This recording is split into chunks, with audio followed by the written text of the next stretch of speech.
Hi friends, అందరూ ఎలా ఉన్నారండి? Welcome to my channel. Friends, ఈరోజు మీకు నేను చూపించబోయే వంట ధనియాల కారప్పొడి అండి. ఫ్రెండ్స్, వాటికి కావాల్సిన పదార్థాలు నేను 150 గ్రామ్స్ వరకు ధనియాలను తీసుకున్నానండి. వాటిని మనం బాగా శుభ్రం చేసుకోవాలండి. మధ్యలో మట్టి బిడ్డలు ఏమైనా ఉంటే వాటిని తీసేసుకొని శుభ్రం చేసుకొని వేసుకోవాలండి. లేకపోతే పొడి చేసుకున్న తర్వాత మనకి మట్టిగా ఇసుగ్గా తగులుతుందండి. కాబట్టి వాటిని శుభ్రం చేసేసి మీకు చూపిస్తున్నానండి. అలాగే నేను ఒక 4 స్పూన్ల వరకు జీలకర్ర తీసుకున్నానండి. 10 ఎండుమిర్చి తీసుకున్నానండి. 5 వరకు వెల్లుల్లి రెమ్మలు, నేను కొంచెం చింతపండు తీసుకున్నాను ఫ్రెండ్స్. ఇదిగోండి, ఎక్కువ కాదండి, టేస్ట్ కోసమే కొంచెం వేస్తున్నానండి. ఫ్రెండ్స్, పచ్చిమిరపకాయ ఎండుమిర్చి అయితే నేను 10 వరకు వేసానండి. మీకు ఇంకా స్పైసీగా కావాలనుకుంటే ఇంకొక 5 వేసుకోండి. మేము మరీ కారం కాదండి, తక్కువగా తింటాం, అందుకనే 10 వేసానండి. మీకు ఎక్కువ కావాలంటే ఎక్కువ వేసుకోండి ఫ్రెండ్స్. ఇప్పుడు మనం ధనియాల కారపొడిని ఎలా తయారు చేసుకోవాలో చూపిస్తాను ఫ్రెండ్స్.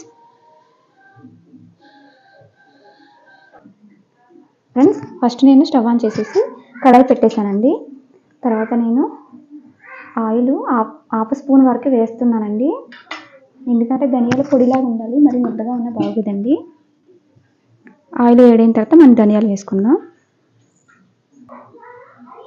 ఫ్రెండ్స్, ఆయిల్ వేడైందండి. అందులోకి మనం ముందుగా పక్కన పెట్టుకున్న ధనియాలు వేసేసుకుందాం. ఫ్రెండ్స్, ఈ ధనియాలని మనం చిటపటలాడే వరకు ఫ్రై చేసుకోవాలండి. అప్పుడే ధనియాల కారపొడి బాగుంటుంది ఫ్రెండ్స్.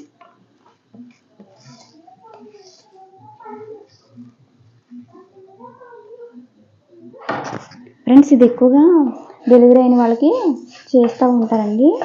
చాలా మంచిదండి. డెలివరీ అయిన వాళ్ళు కాదు, మామూలు వాళ్ళు కూడా తినచ్చు. బాగుంటుందండి ధనియాల కారపొడి. ఇడ్లీలోకి, అట్టులోకి కానీ అన్నంలోకి కానీ మనం ఇలా తయారు చేసేసుకున్న తర్వాత నెయ్యి వేసుకొని తింటే చాలా బాగుంటుందండి. నువ్వుల నూనె బాగుంటుంది ఫ్రెండ్స్. ఇలాగా ఫ్రై చేసేసుకున్నాక మనం ఫ్రై చేసుకునేటప్పుడు కూడా ధనియాలు మంచి స్మెల్ వస్తాయండి. అలా వచ్చే వరకు మనం ఫ్రై చేసుకోవాలి.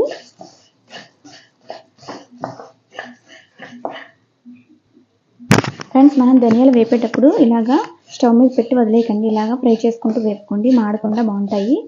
ఫ్రెండ్స్, మీకు నేనైతే నాన్ స్టిక్ దాంట్లో చేసి చూపిస్తున్నాను కదండి. ఇది అల్యూమినియం ముక్కుల్లో కూడా చేసుకోవచ్చండి, మన ఆప్షనల్.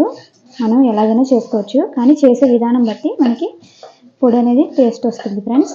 ఇంకా చాలా రకాల పొడులు ఉన్నాయండి, నేను అవి కూడా చేస్తాను. మీరు కామెంట్ సెక్షన్లో కామెంట్ చేయండి మీకు ఏ పొడి కావాలనేది. ఫ్రెండ్స్, ధనియాలు వేగిపోయాయండి. మనం వీటిని మిక్సీ జార్లోకి తీసుకోవాలి. ఫ్రెండ్స్, మిక్సీ జార్లోకి తీసుకునేటప్పుడు మిక్సీ జార్ అనేది ఎక్కడ తడి లేకుండా తీసుకోవాలండి. మనకి ఎక్కువ రోజులు నిల్వ ఉంటుంది ధనియాల పొడి. వీటిని మిక్సీ జార్లోకి వేసేసుకుంటున్నాం ఫ్రెండ్స్. మళ్ళీ అదే ప్యాన్ని స్టవ్ మీద పెట్టేసి మనం ముందుగా పక్కన పెట్టుకున్న జీలకర్ర వేసేసుకోవాలండి. ఇది 1 మినిట్ మనం ఫ్రై చేసుకోవాలి.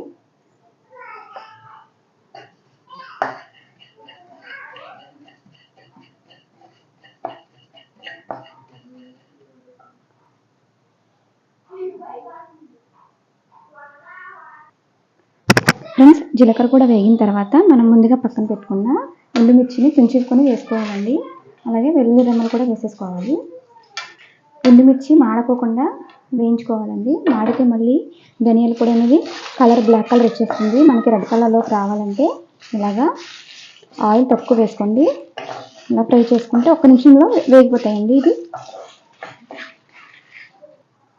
ఫ్రెండ్స్, ఎండుమిర్చి అన్నీ వేగిపోయాయండి. మనం ఇప్పుడు స్టవ్ ఆఫ్ చేసేసి వీటిని చల్లారిన తర్వాత మనం మిక్సీ వేసుకోవాలండి.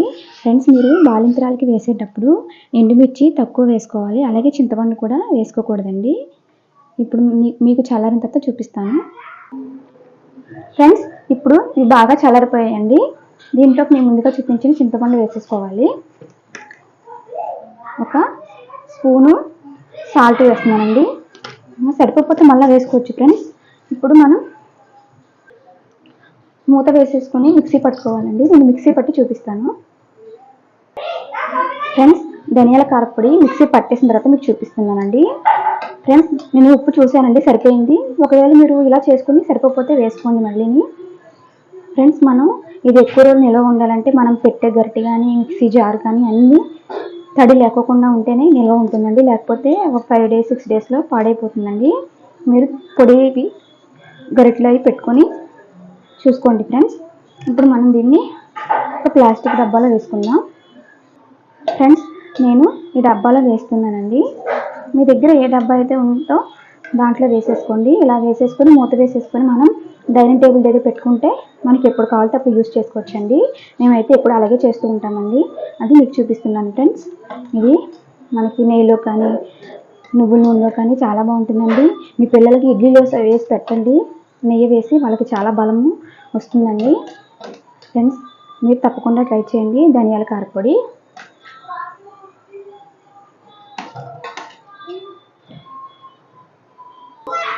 ఫ్రెండ్స్, నేను చేసిన ఈ ధనియాల కారపొడి మీకు నచ్చినట్లయితే మా ఛానల్ లైక్ చేయండి, షేర్ చేయండి, సబ్స్క్రైబ్ చేసుకోండి. Thank you friends.